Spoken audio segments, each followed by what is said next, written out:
I'll answer your questions for you guys. Front row middle. Bill? Could you assess the play of Denzel Ward, what he's meant to this team and how he played? Yeah, long tradition, recent tradition, or really long tradition of great corners, and I think there's still a lot of gas in that tank between me and you. I think he's still a very good player, but you know, I expect these last 4 or 5 games to be outstanding. He's getting better and better. He's very, very fast. Can you characterize just how fast he is? Elite fast. You know, he's a whatever, I want to say 4.3 guy, and he's once again, we've been very blessed. They're hard to find, man, corners that can run like that. We've had starting with Roby, Eli, you know, Marshawn, Garyon. I'm sorry, third row left. Dan?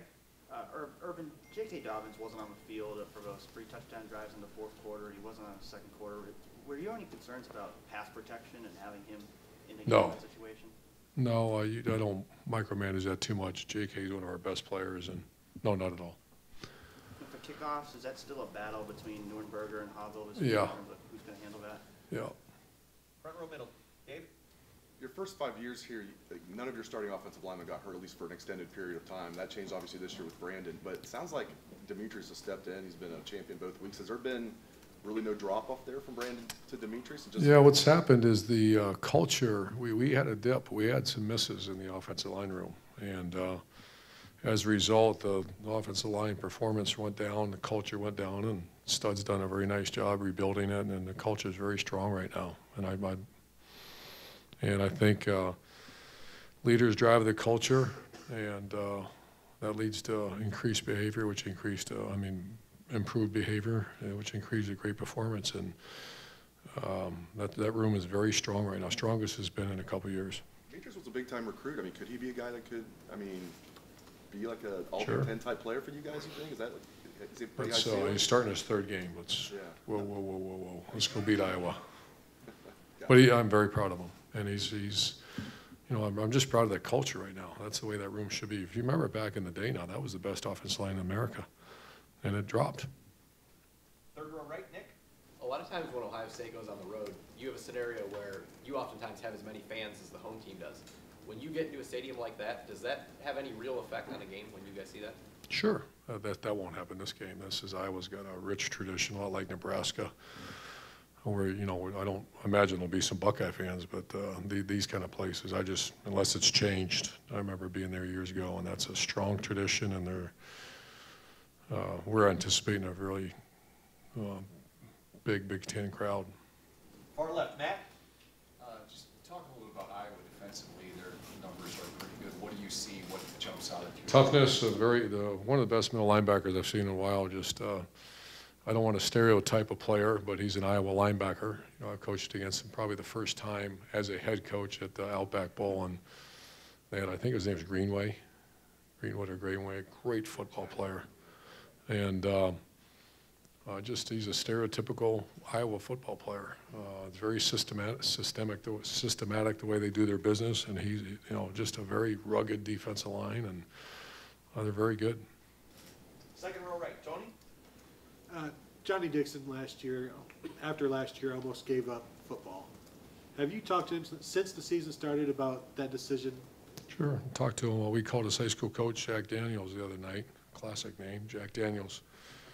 Actually called him on, I want to say Monday night he came in, and we called him up, and Jack's been a friend of mine for many, many years, and Johnny's a great feel-good story because he just persevered. It was awful.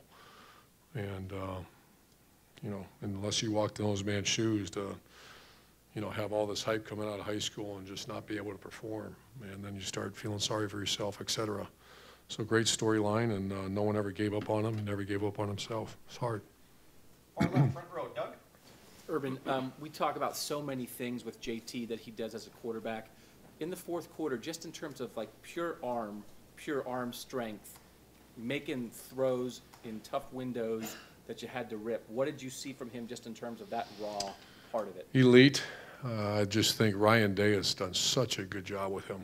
You know, I watched the drill work he does. I watched the when you And we do it. So this is the drill, this is the play, this is the situation where you're going to use that drill. And it's over and over and over. So I just think the two of them working so good together. And I don't know, there's ebbs and flows to a season. Can you, a big win like this, can you be up every week, or is there a natural over 12 games that it's hard to sustain where you were in Very the fourth hard. quarter against Penn State? So And what do you do now? that's leaders, and it's that whole culture within the program. And, you know, it's not what you're going to say in pregame locker room. It's not what you're going to say at halftime. It's the training and development, leadership training and investment. If you're really, really invested, it's hard to have one of those. And I'd like to think we're very invested. You're in November, and you're competing for the Big Ten Conference. And last couple of questions, front row right, Tim? Yeah, Urban, number one, is Paris Campbell still questionable? Yes. For this? Yeah, so he probably will not play Saturday? I didn't say that. Oh, okay, and I'm just asking. Questionable.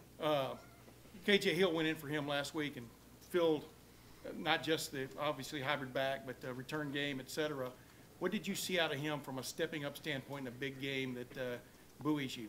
Yeah, he was tremendous. He's one of our better players. You know, he's really developed, really matured. He's a guy that has ball skills that are 10 out of 10. I know he dropped the ball Saturday, and he's very spatial aware. I mean, he understands football. You know, so he's just a very good player. Yeah. And you know, you were once drafted baseball draftee, and which would make you probably like an old timer club type guy now. But who do you like in the World Series tonight?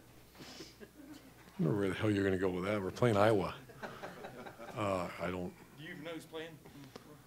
Dodgers and yeah, Dodgers, Houston. Yeah. Who am I going to pick? I don't know. Final question, front row right here, Austin? Urban, is there an amount of penalties in a game that's acceptable to a coach? No.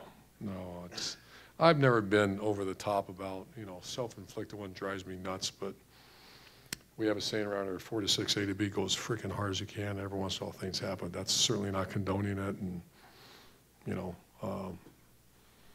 yeah, it's one penalty is too much, but things happen. Thanks, guys. Great, thank you.